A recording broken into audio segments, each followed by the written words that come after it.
আসসালামু আলাইকুম প্রিয় বন্ধুরা। তো হাদি ভাইকে নিয়ে কিছু কথা বলবো। উসমান হাদি ভাই উনি এমন একজন লোক ছিলেন, আপনি একটা দিন চিন্তা করবেন। উসমান হাদি ভাই উনি কথায় কথায় উনি আল্লাহর কথা নিতেন, আল্লাহকে সাক্ষী রেখে কথা বলতেন।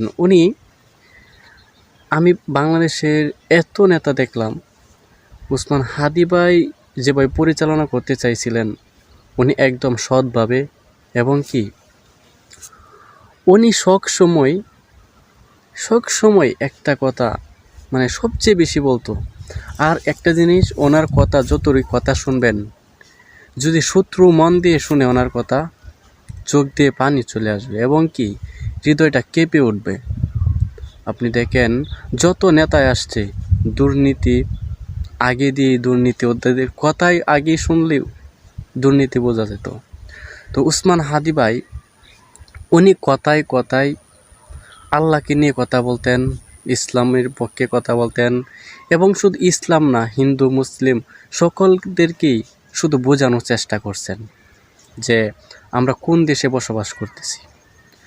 আজকে দেখেন উনি সত্য কথা বলছেন বলে ওনাকে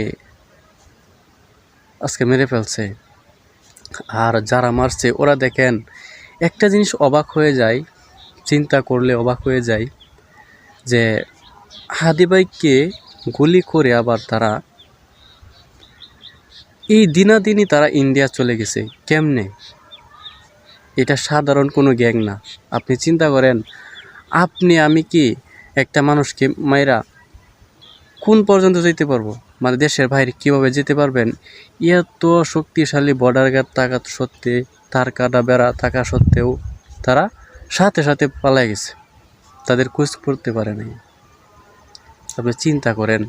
অথচ কিছুদিন আগেই সমাবেশের মধ্যে কিন্তু উসমান হাদি ভাইকে এবং তাদের সাথেই কিন্তু তাদেরকে দেখছি।